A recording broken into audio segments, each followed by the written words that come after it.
Shanghai, China, the Paris of the Orient.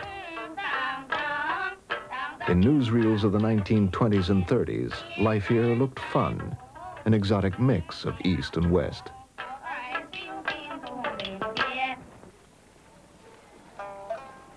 The reality of China was different. Most Chinese lived in the country, where their lives continued largely untouched by the 20th century.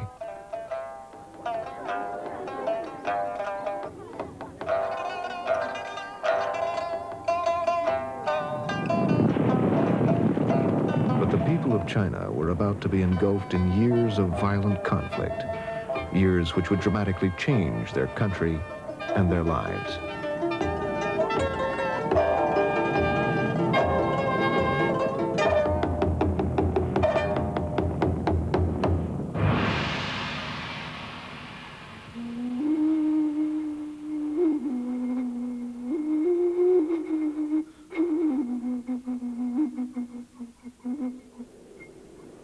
In these years, China's leader, Chiang Kai-shek, faced two major threats to his power. The communists, led by Mao Zedong, and the Japanese. They controlled most of North China and planned a full-scale invasion. Many Chinese demanded that Chiang's government fight Japanese aggression, but he was afraid the Japanese military would crush China, and he refused. In December 1936, anti-Japanese feeling boiled over and created an astonishing crisis. It started. The Marco Polo Bridge, a few miles southwest of Peiping. On July 7, 1937, fighting broke out on this bridge between Chinese and Japanese troops. Within days, Japan launched a full-scale invasion of China. It was the beginning of World War II in Asia.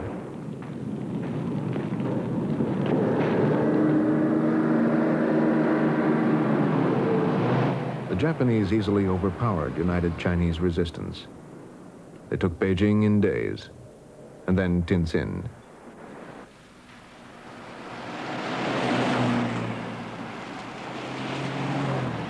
The Japanese swept inland.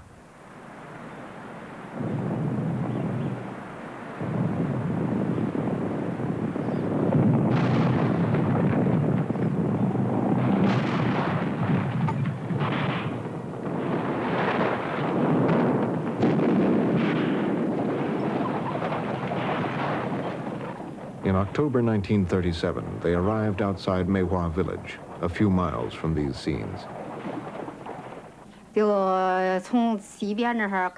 Japanese devils entered our village from the west side.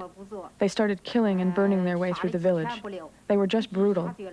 They killed 46 families and even every animal they saw. Then they got to my home. We were hiding in the cellar. Japanese devils shot into the cellar. We children all cried, "I want to get out, I want to get out."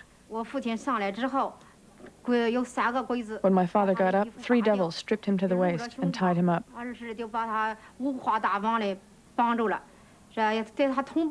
He was tied up with more than 10 other men.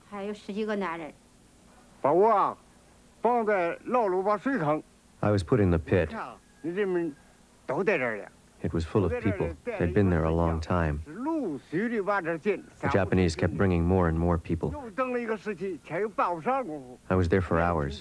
Later, about another 200 people were pushed in. The pit was full.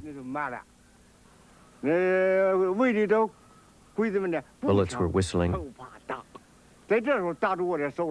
A bullet hit my hand. Felt numb and hot. It didn't hurt. I didn't move. It got dark. I ran away.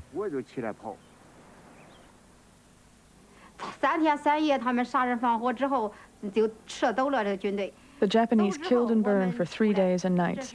Then they left. My grandfather and mother started looking for my father's body. They found it in that big pit.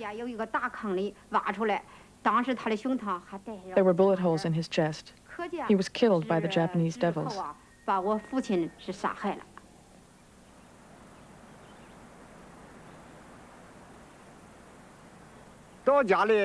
When I got home, I pushed the door open. It was quiet. No one was there. I wondered what had happened to them. I looked everywhere and I couldn't find them. I went outside. I saw that there was fresh earth in the courtyard. I thought someone must be buried in it. And I went over to the well. The winch had been torn out. People were in there, too. I asked a couple of people to help me. I found my grandmother, mother, and 2 sons buried in the earth. I pulled my wife and 3-year-old out of the well.